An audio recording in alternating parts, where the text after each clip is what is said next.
नमस्कार दोस्तों, मैं हूं खुशबू और मैं आप सभी के लिए यूपीपीएससी प्री 2021 24 अक्टूबर को जो पेपर हुआ था उसका CSAT हिंदी पेपर सॉल्यूशन लेकर आई हूं।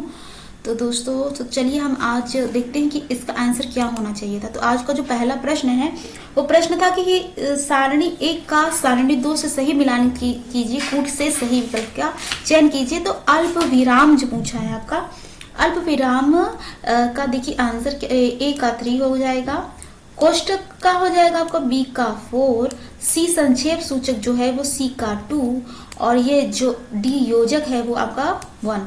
तो इस हिसाब से इसका जो आंसर है वो डी होना चाहिए। प्रश्न संख्या देखिए दूसरा है, उत्कर्ष का विलोम पूछा है। तो ए निष्कर्ष, बी उपकर्ष, सी अपकर्ष, तो डी उत्सर्ग। तो इसका सही उत्तर है वो सी अपकर्ष होना चाहिए। प्रश्न संख्या 3 देखिए, आजीवन में समास है। ए तत्पुरुष, बी अवयवी भाव, सी द्वंद्व, डी कर्मधाराएं। तो इसका सही जो उत्तर है वो अवयवी भाव। जिजीविषा का अर्थ है जीने की इच्छा, जीतने की इच्छा, परोपकार की इच्छा, प्रबल इच्छा। तो इसका जो सही उत्तर है वो जीने की इच्छा होना चाहिए था। और उसने नहाकर भोजन किया। वाक्य में पूछा है नहाकर किस क्रिया का उदाहरण है। ए प्रेरणार्थक, बी द्विकर्मक, सी संयुक्त, डी पूर्वकालिक क्रिया। तो इसका जो सही उत्तर है वो है डी पूर्वकालिक क्रिया। बहुत सारे लोगों ने मुझे लगता है द्विकर्मक क्रिया लगाया होगा, लेकिन इसका सही उत्तर होना चाहिए डी। बहती गंगा में हाथ धोना मुहावरे का सही अर्थ है अवसर खो देना, अवसर का लाभ उठाना, अवसर की परवाह करना, या डी अवसर को पहचाना। तो इसका सही उत्तर है बी अवसर का लाभ उठाना। गमन शब्द को विप्रार्थक बनाने के लिए इनमें से किस उपसर्ग का प्रयोग शुद्ध है। उपसर्ग का अर्थ में जो पहले लगता है उसका इसमें आंसर क्या होना चाहिए, अनु या बी आ, सी उप या डी परी। तो इसका जो उत्तर है वो है बी। बी आ में जोड़ देंगे तो बन जाएगा आगमन। इसका सही उत्तर हो जाएगा। शब्द चयन की दृष्टि से इनमें से एक शुद्ध वाक्य पूछा है। तो ए रविन्द्रनाथ टैगोर की कुछ रचनाओं का नागरी भाषा में अनुवाद हुआ। बी राजा हरिश्चंद्र के सदस्य कोई सत्यावादी नहीं हुआ। सी पद्म के चौथे भाग को चरण कहते हैं। डी रामचंद्र शुक्ल ने अनेक ग्रंथों की रचना की। इसका जो आंसर होगा वो है बी राजा हरिश्चंद्र के सदस्य कोई सत्यवादी नहीं हुआ है। स्वार्थ में निम्नलिखित में से कौन सी संधि पूछा। ए दीर्घ, बी यण, सी वृद्धि, डी गुण। तो इसका सही जो उत्तर है वो है दीर्घ। कैसे, वो इसलिए दोस्तों क्योंकि जो आपका ये स्वार्थ जो होता है वो आपका बनता है कैसे, आपको बताते हैं जल्दी से। देखिए ये जो स्वार्थ होता है आपका ये जो स्वार्थ बनता है स्वा धन अर्थ, ठीक है। तो इस प्रकार ये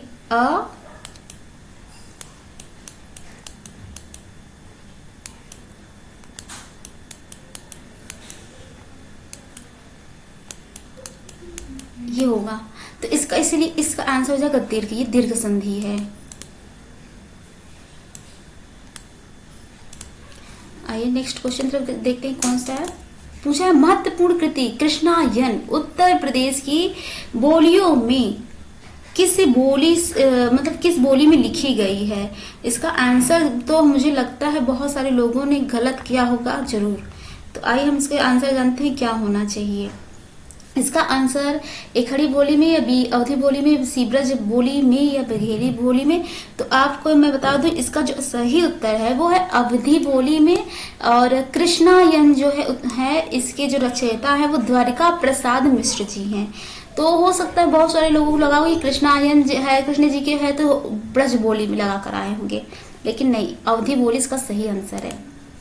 पूछा निम्नलिखित में से सही युग्म चुनिए। गलीचा पुर्तगाली, आमदनी फारसी, सी अंग्रेज फ्रेंच, पादरी तुर्की। तो इसका जो सही उत्तर होगा वो आपको मैं बता दूं बी होना चाहिए, आमदनी फारसी। गलीचा जो होता है वो अरबी है, अंग्रेज हो जाएगा आपका जर्मनिक हो जाएगा, पादरी जो है आपका पुर्तगाली है। तो इसका आंसर जो है आमदनी फारसी हो जाएगा।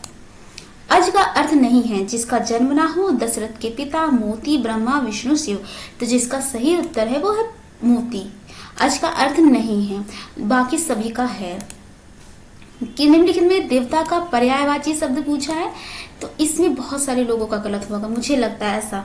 लेकिन इसमें आंसर क्या सा होगा? ए किंकर, बी विभुद, सी विपुल, डी लोकेश। तो इसका जो सही उत्तर है विभुद। विभुद यानी देवता का पर्यायवाची। किंकर जो होता है नौकर का होता है। विपुल का मतलब होता है आपका बड़ा, अधिक, और लोकेश जो होता है ब्रह्मा जी का होता है। आइए देखते हैं नेक्स्ट क्वेश्चन। हो सकता है वह आया हो वाक्य में हो है अनिश्चित वर्तमान, बी संदिग्ध वर्तमान, सी संभाव्य वर्तमान, डी अपूर्ण वर्तमान। तो इसका सही उत्तर है संभाव्य वर्तमान, क्योंकि इसमें संभावना हो रही कि हो सकता है वह आया हो। बहुत सारे लोगों ने संदिग्ध लगाया होगा, लेकिन जी नहीं, इसका सही उत्तर संभाव्य वर्तमान होना चाहिए। नेक्स्ट क्वेश्चन है निम्नलिखित में से शुद्ध वर्तनी वाला शब्द है? ए कवित्री, बी घनिष्ठ, सी चिन्ह, डी ईर्षा। तो इसका जो सही उत्तर है वो है घनिष्ठ, बाकी सब गलत है। और चिन्ह है, देखिए ईर्षा, ही सब गलत है। आइए हम दिखाते हैं आपको क्या। मैंने 23 अक्टूबर की एक जो वीडियो अपलोड की थी उसमें मैंने कवित्री के देखिए बताया था कि कैसे शुद्ध रूप होता है। देखिए हाईलाइट भी किया था मैंने इसको, ये जस्ट एक दिन पहले की वीडियो थी। अब पूछा हिंदी शब्दकोश में छा का क्रम इनमें से किस वर्ण के बाद में आता है? ए हा, बी छा, सी का, डी सा। तो इसका जो सही उत्तर है वो सी होना चाहिए। अब ये देखिए हिंदी शब्दकोश के छा का क्रम किस वर्ण के बाद आता है, ये मैंने वीडियो ली थी, आपको बता दूं ये था 28 सितंबर की थी, और उस वीडियो में मैंने बताया था कि हिंदी शब्दकोश के छा का क्रम किस वर्ण के बाद आता है, तो ये था आंसर इसका का। अब देखिए निम्नलिखित में तत्सम तद्भव का शुद्ध युग्म है? नक्षत्र, पहली बात तो मैं आपको बताती हूँ, नक्षत्र गलत लिखा हुआ है। पकवान ये भी गलत है, सी गृद्ध ये भी गलत है, और डी अवसाय ये सही है। अरे दिखाती हूँ, ये देखिए मैंने जब तत्सम तद्भव की क्लास ली थी तो गृद्ध, इसका जो ये देखिए सही था, इस प्रकार से लिखा जाता है, लेकिन यहाँ पे देखिए इस तरीके से लिखा गया, तो ये गलत है। तो इसका जो और इसका आंसर ये था। बाकी का देखिए पकवान, यहाँ पे पकवान भी गलत है, ये पकवान ही गलत है, ये गलत हो गया। इसका सही रूप ये होना चाहिए। नक्षत्र, वहां पास नक्षत्र था, नक्षत्र ही देखिए गलत था ना। इसका देखिए नक्षत्र इस प्रकार से लिखा जाता है, और इसका तद्भव हो जाएगा। अब मुझे निम्नलिखित में से किस शब्द में एकाधिक उपसर्गों का प्रयोग हुआ? एकाधिक, ए अनुकरण, बी निहत्था, सी व्याकरण, डी आगमन। तो इसका जो सही उत्तर है व्याकरण होना चाहिए। क्यों होना चाहिए? मैं आपको बता दूं कि जो इसमें पूछा एकाधिक, एक से अधिक जो होता है उसके लिए होता है आपका ये व्याकरण हो जाएगा।